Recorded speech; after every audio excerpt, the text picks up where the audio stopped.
The weight of one more. The rope felt wrong in Desmond Doss's hands, even before the first man went over the edge. Too thin for this kind of work, fraying at the splice points where he'd joined 3 shorter lengths together in the pre-dawn darkness. But it was what they had, and 20 yards below, Lieutenant Morrison was calling up from the narrow ledge where he'd set up the receiving station. "Test it one more time, Doss. We can't afford to drop anyone." The rain had stopped an hour ago, but the coral face of Hacksaw Ridge still wept moisture from every crack and crevice. April in Okinawa meant humidity that turned everything slick. Hands, rope, the improvised harnesses they'd rigged from rifle slings and equipment straps. Doss wrapped the line around his waist and leaned back, feeling the anchor point creak against the shattered tree stump they'd chosen as their belay. Behind him, scattered across the plateau in whatever cover they could find, 17 wounded men waited. Some conscious, some not. All of them too badly hurt to make the climb down on their own, and all of them proof that the 77th Infantry Division's routine sweep of the northern slope had gone catastrophically wrong. The morning had started with optimism that felt foolish now. Easy Company was supposed to clear the remaining Japanese positions and secure the high ground before nightfall. The intelligence reports suggested light resistance, a few scattered machine gun nests, maybe a mortar team or 2. Instead, they'd walked into a killing field that had been prepared with the patience of engineers and the ruthlessness of men who had nowhere left to retreat. Sergeant Mills crawled up beside him, his left arm hanging useless where shrapnel had torn through his shoulder. Even wounded, Mills couldn't quite hide his skepticism about the whole operation. "You sure about this, Doss? That's a long way down, and that rope doesn't look like it was made for this kind of weight." "It'll hold, Sergeant. It has to." Mills studied Doss's face in the grey light filtering through the smoke that still drifted across the ridge. 3 months of fighting together had taught both men to read the signs, who was about to break, who could be trusted when the shooting started, who would keep moving forward when every instinct screamed to find a hole and stay in it. But Mills had never quite figured out what to make of the medic who refused to carry a weapon. "You know, Doss, when you first showed up talking about your convictions and your Bible, I thought we'd gotten stuck with a liability. Someone who'd get good men killed when it mattered." The admission hung in the air between them. Mills had never been cruel about it, not like some of the others, but the doubt had always been there. How do you trust your life to a man who won't pick up a rifle?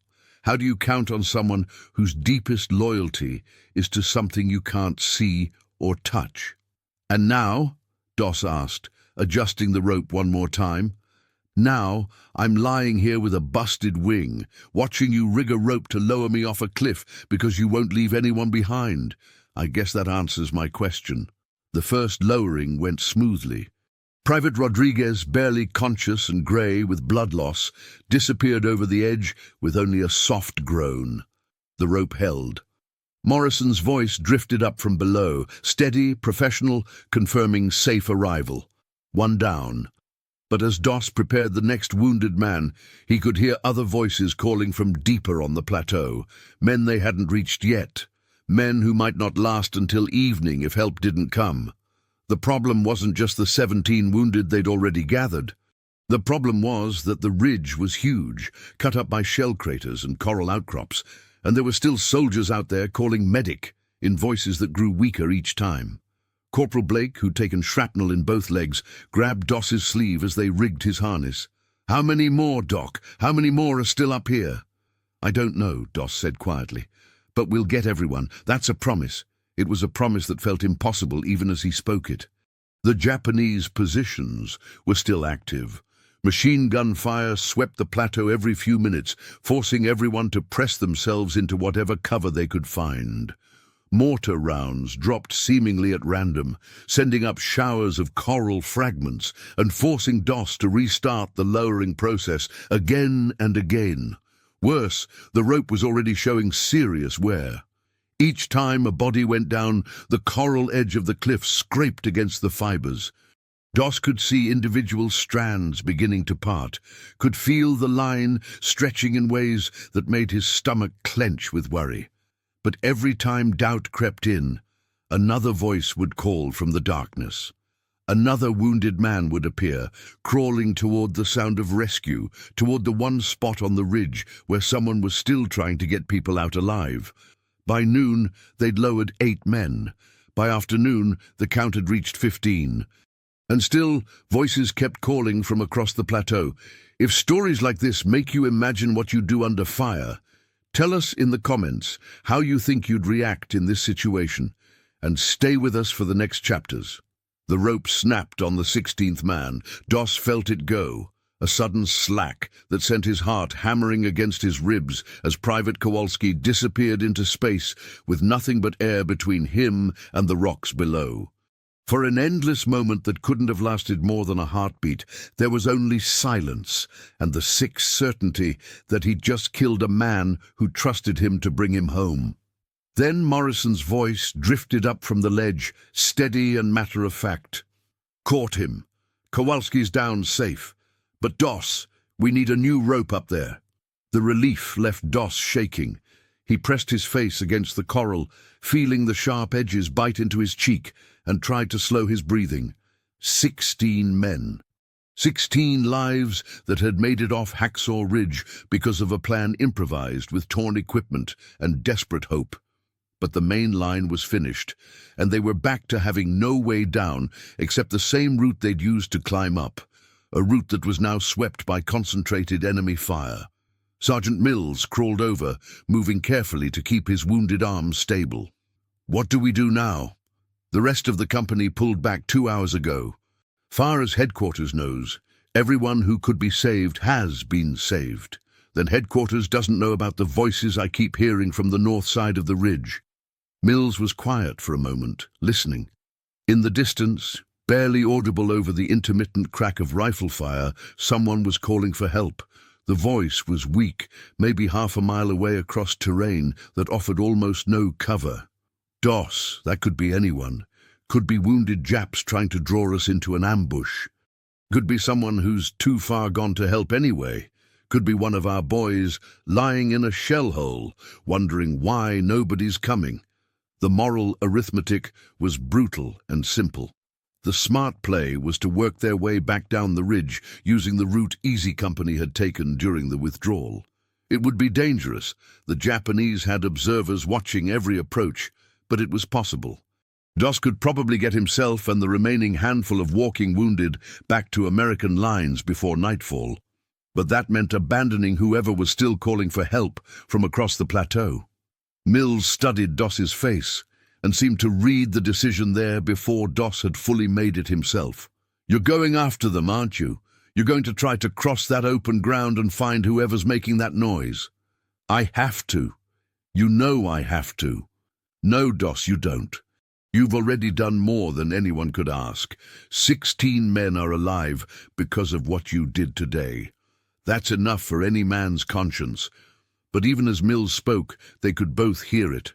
Another voice, different from the first, calling from somewhere near the collapsed bunker where the heaviest fighting had been. 2 men at least, maybe more. Doss began checking his medical supplies. 3 field dressings left, 1 morphine syrette, a few feet of medical tape. Not enough for serious wounds, but enough to stabilize someone for transport if he could figure out how to get them back to this position. The problem was distance. The voices were coming from at least 400 yards away, across ground that had been swept clean of cover by hours of shelling. Even crawling, even moving only when the enemy fire shifted to other sectors. It would take him most of the afternoon to reach whoever was calling for help. And getting back would be harder. "Mills, I need you to do something for me." "What?"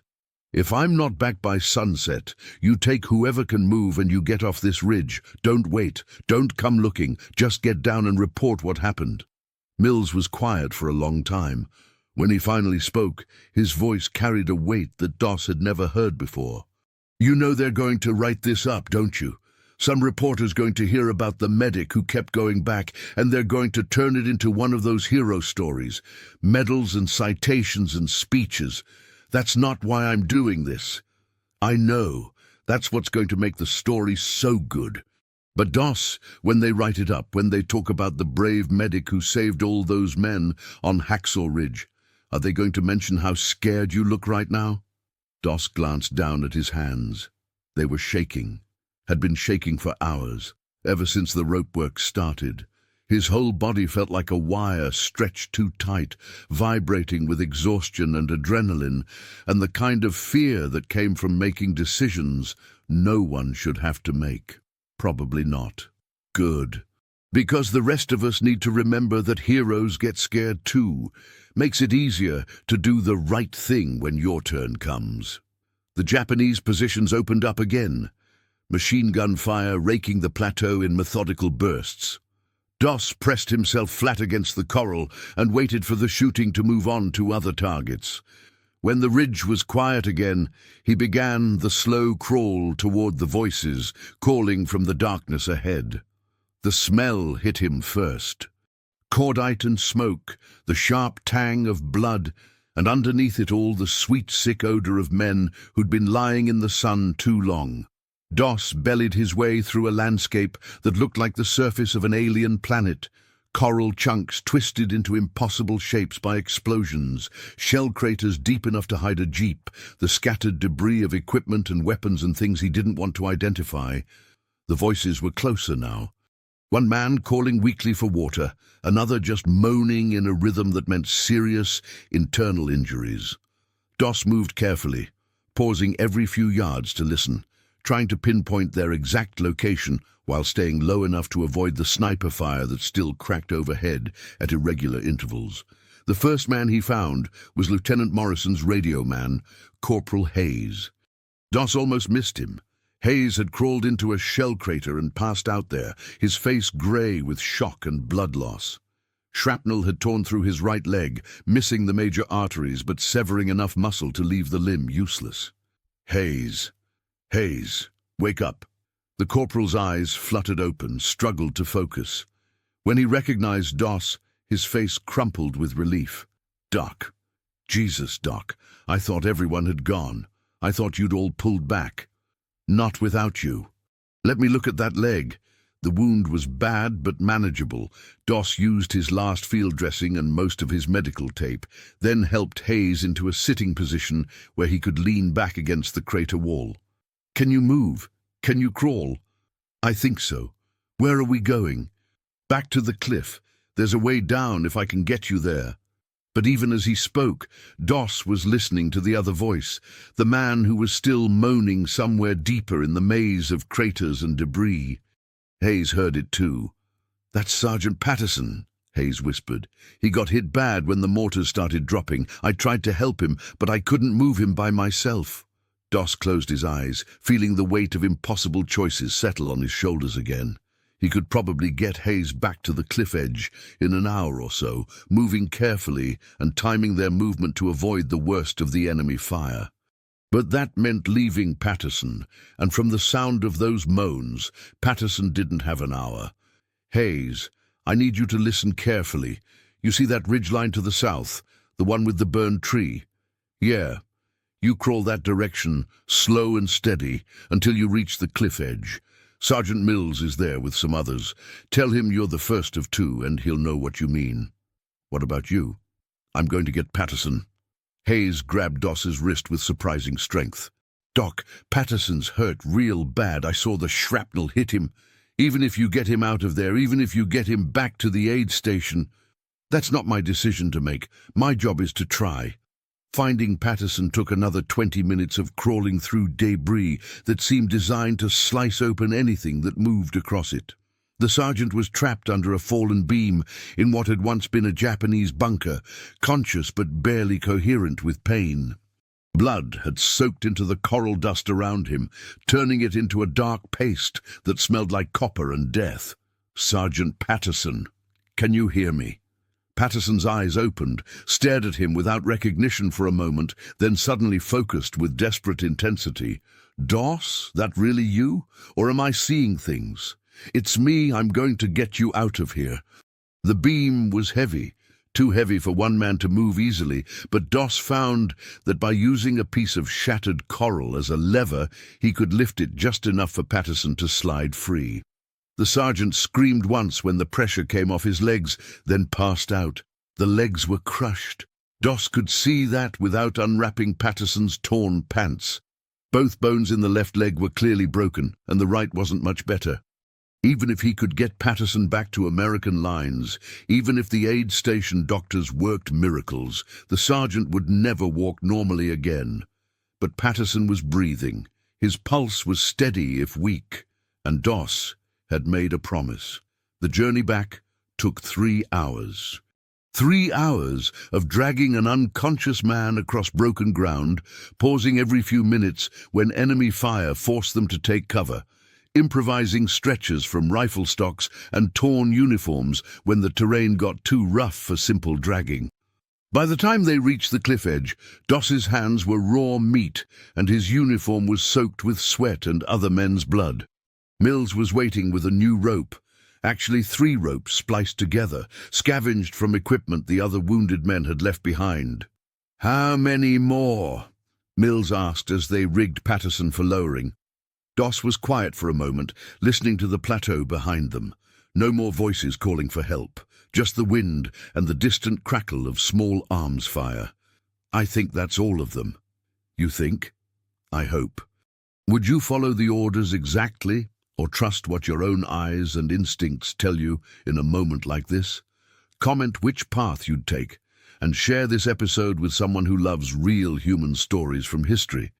The new rope held for Patterson's descent, but Doss could feel it stretching under the weight. Each lowering was taking longer now. The improvised splices created friction points that made the line run rough through the coral.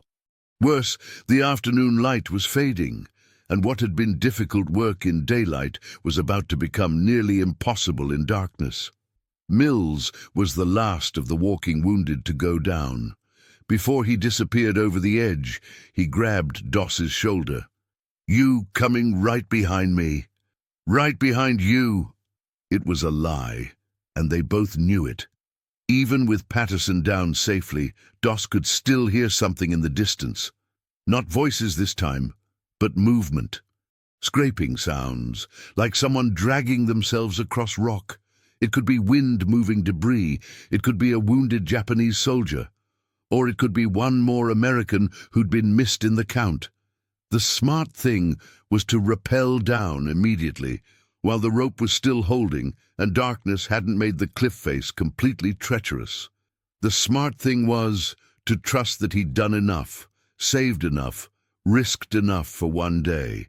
But Desmond Doss had learned over months of combat on Okinawa that the smart thing and the right thing weren't always the same. He secured the rope with a Prusik knot that would hold it in position, then began one more sweep of the plateau. Moving by feel now, in the grey twilight that came before full darkness, following the scraping sounds toward their source, deeper into the maze of shell craters and broken coral than he'd gone before. The man he found there changed everything. Captain Glover, the company commander who'd ordered the withdrawal 6 hours earlier, was lying in a depression that had probably saved his life when the mortars started falling. Both legs were pinned under a slab of concrete that had been part of a Japanese fortification, and he'd been slowly digging himself free with a trench knife and his bare hands. When he saw Doss approaching in the dim light, Glover's face went through a series of expressions: surprise, relief, and then something that looked almost like shame.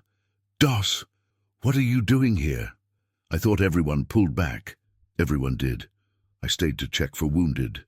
"How many did you find?" 18 so far. All down safe." Glover was quiet for a long moment, absorbing that number. 18 men who would have died if the withdrawal order had been followed exactly as given. 18 lives that existed because one medic had decided that everyone possible didn't include the ones who were still calling for help. "The concrete's got my legs pinned pretty good," Glover said finally. "But I don't think anything's broken." If you can help me shift this thing, I can probably walk out." Working together, using Doss's rifle sling as a lever and Glover's knife as a fulcrum, they managed to shift the concrete enough for the captain to slide free. His legs were bruised and scraped, but functional. Within minutes they were making their way back toward the cliff edge and the rope that represented the only way off Hacksaw Ridge. But as they moved, Glover kept talking, kept trying to explain. "When I gave the withdrawal order, I thought we were looking at maybe 3 or 4 wounded who couldn't move. The intelligence report said light resistance. No one expected this. You made the best decision you could with the information you had. Did I write off men who could have been saved because it was easier than admitting the whole operation had gone to hell?" Doss didn't answer immediately.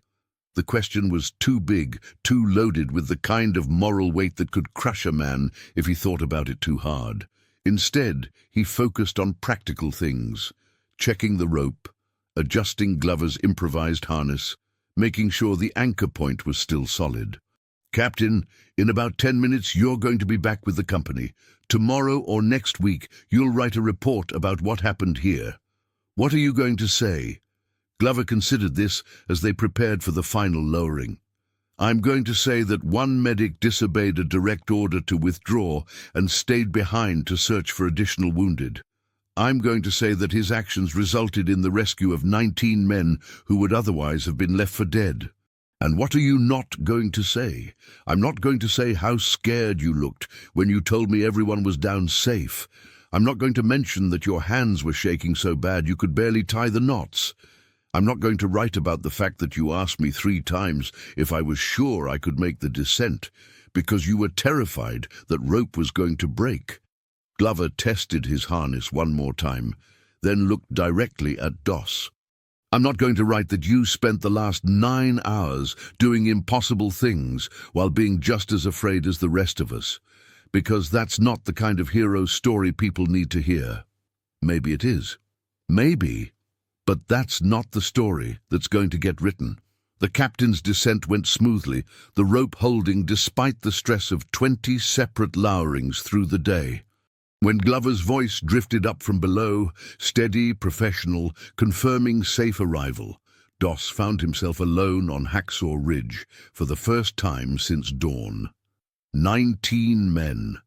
19 lives that had made it off the plateau because someone had decided that withdrawal orders didn't apply to the wounded who were still calling for help. As he prepared for his own rappel, Doss pulled out the small Bible he'd carried through every action since landing on Okinawa. The pages were water-stained and worn soft from constant handling, but the words were still clear enough to read by feel in the darkness. He didn't pray for forgiveness. What he'd done felt right, felt necessary, felt like the only choice a man could make and still look at himself in a mirror afterward.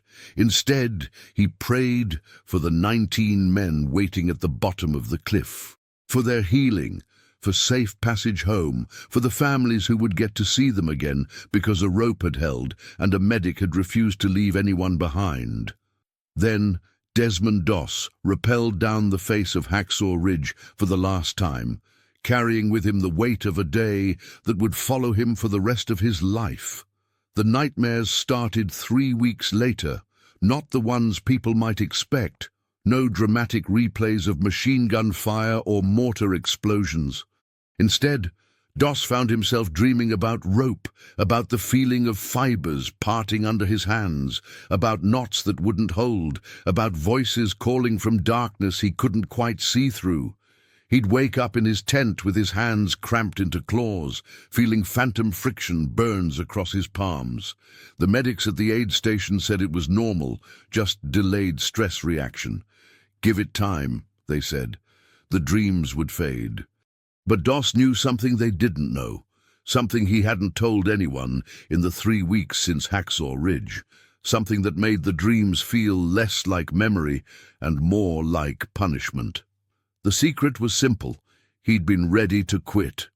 Not during the dramatic moments that would later make their way into citations and commendations, Not when he was lowering wounded men to safety or crawling across open ground under enemy fire. During those moments, adrenaline and training and stubborn faith had carried him forward without much conscious thought. No, he'd been ready to quit during the quiet moments. During the long waits between rescues, when he'd had time to think about what he was doing and why. Specifically, he'd been ready to quit after the 14th man, Private Johnson, who'd taken shrapnel in the chest and had been coughing up blood when Doss found him. Johnson had been conscious during the lowering, aware enough to grab Doss's wrist as they rigged his harness.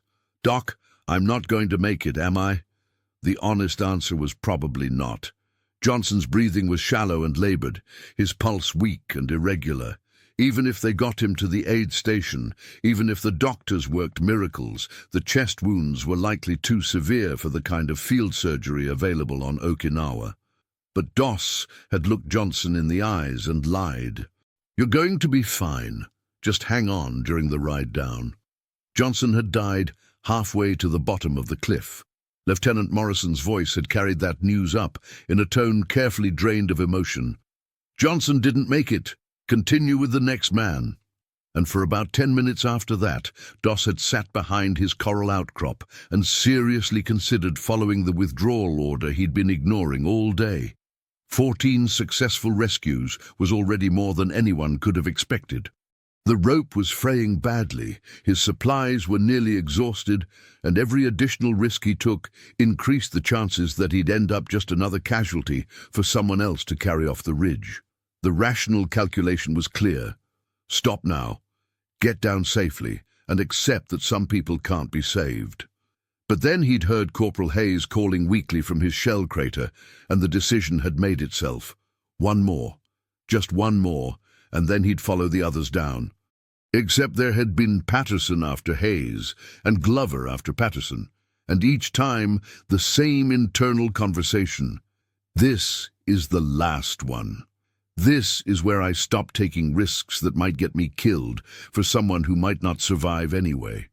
The thing that bothered Doss most, lying awake in his tent 3 weeks later, was how close he'd come to being wrong. Not about the rescues. 19 men had lived because he'd stayed on the ridge. But about himself, about the kind of person he was when the choices got hard enough.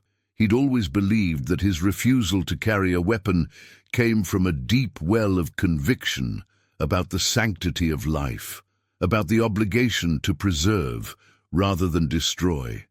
And that was true, as far as it went. But Hacksaw Ridge had taught him something else. Conviction wasn't enough when you were staring at a fraying rope and wondering if the next lowering would be the one that got someone killed because you'd pushed your luck too far. What had kept him moving wasn't just faith or moral certainty, it was something smaller and more fragile, the inability to live with the specific weight of hearing someone call for help and choosing not to respond. Sergeant Mills visited him at the aid station on a Thursday morning, his left arm still in a sling, but otherwise recovered from his shrapnel wounds. "How you holding up, Doss?"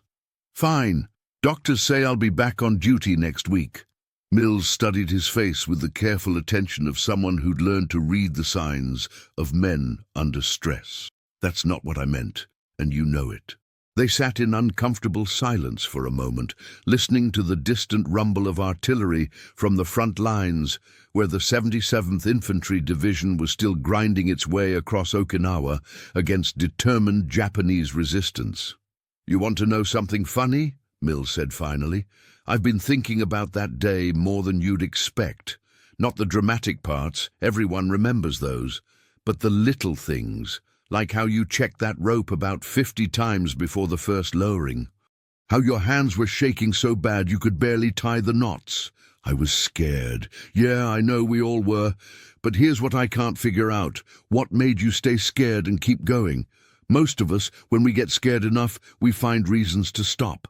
We tell ourselves we've done enough, or that the situation's too dangerous, or that someone else will handle it." Doss didn't answer immediately. The question touched something he'd been avoiding in his own thoughts, the gap between the hero story people wanted to tell and the much messier reality of a frightened man making it up as he went along. "I don't think it was courage," he said finally. "I think it was just stubbornness. And maybe the fact that I knew I'd never be able to forget the sound of someone calling for help if I walked away. Well, whatever it was, it worked. 19 men are breathing because of your stubbornness." 18, Doss corrected quietly. Johnson didn't make it. Mills was quiet for a long moment. "You know that wasn't your fault, right? You know there was nothing you could have done differently?" "Yeah, I know that. But knowing it and feeling it are two different things." 3 days later, Doss received word that he was being recommended for the Medal of Honor. The citation, when he finally saw it, described his actions on Hacksaw Ridge in language that sounded clean and heroic and completely removed from the reality he remembered. It mentioned his conspicuous gallantry and intrepidity, and his outstanding bravery and unflinching determination. It talked about his refusal to seek cover while under enemy fire and his coolness under pressure. It didn't mention the nightmares about fraying rope, or the fact that he'd been ready to quit half a dozen times, or the weight of knowing that every choice carried the potential for someone else's death. But maybe that was how these things worked. Maybe the legend people needed was always simpler than the life someone actually lived. The ceremony took place on a cool October morning in 1945, 3 months after the war had ended, and Doss had been shipped home to Virginia. President Truman himself presented the medal, speaking in measured tones about courage and sacrifice and the debt owed to men who had served beyond the call of duty. Doss stood at attention in his dress uniform, feeling the weight of the medal as it was placed around his neck, listening to words that described actions he recognized, but that somehow didn't sound like his memories.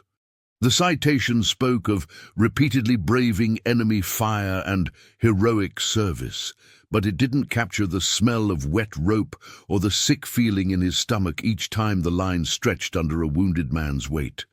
"Corporal Doss," President Truman said as the ceremony concluded, "I'd rather have this medal than be president." It was meant as the highest compliment, but standing there in the Rose Garden, with cameras clicking and officials smiling, Doss found himself thinking about the 19 men instead. Were they watching this on newsreels? Were they back with their families trying to explain what had happened on Okinawa to people who'd never seen combat?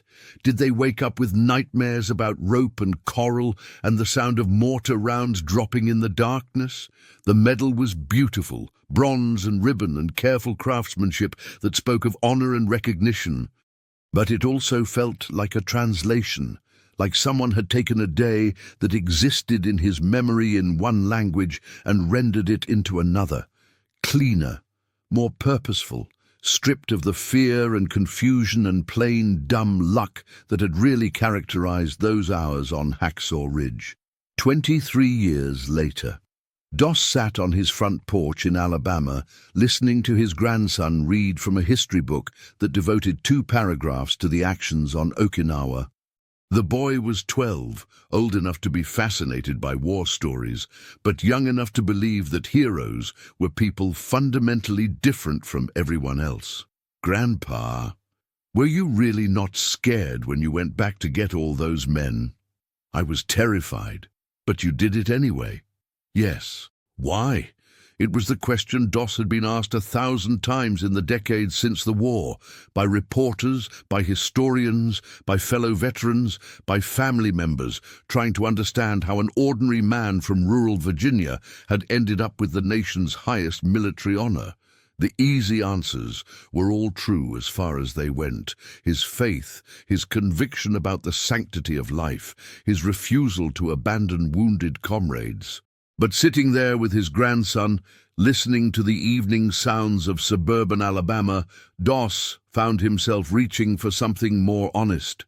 Because once you hear someone calling for help, really hear it, it's hard to pretend you didn't. And once you go help one person, the next person doesn't seem like any bigger a step. Is that all? That's enough."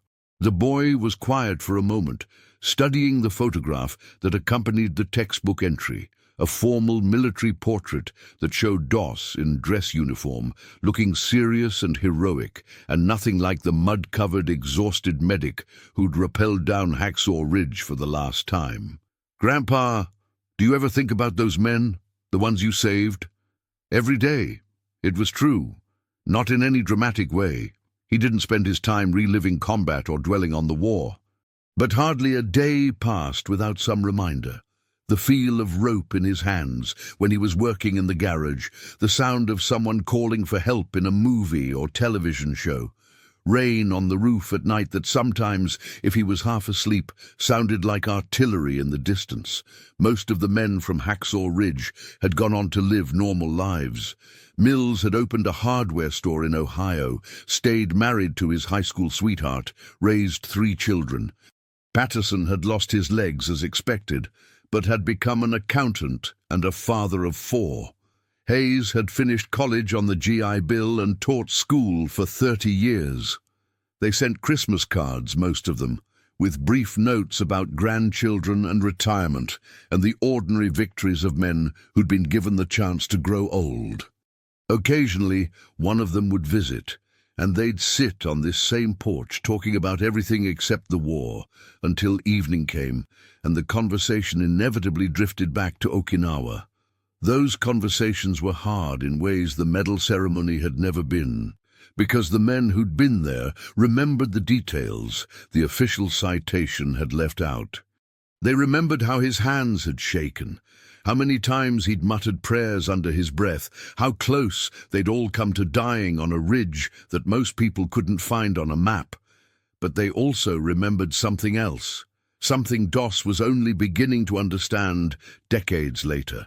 They remembered that someone had refused to leave them behind, not because it was heroic, or because it was his duty, or because he was fundamentally braver than anyone else, but because, when the moment came to choose between the easy thing and the right thing, he'd chosen the right thing. Again and again, one decision at a time, until 19 men had made it home who shouldn't have lived to see another day.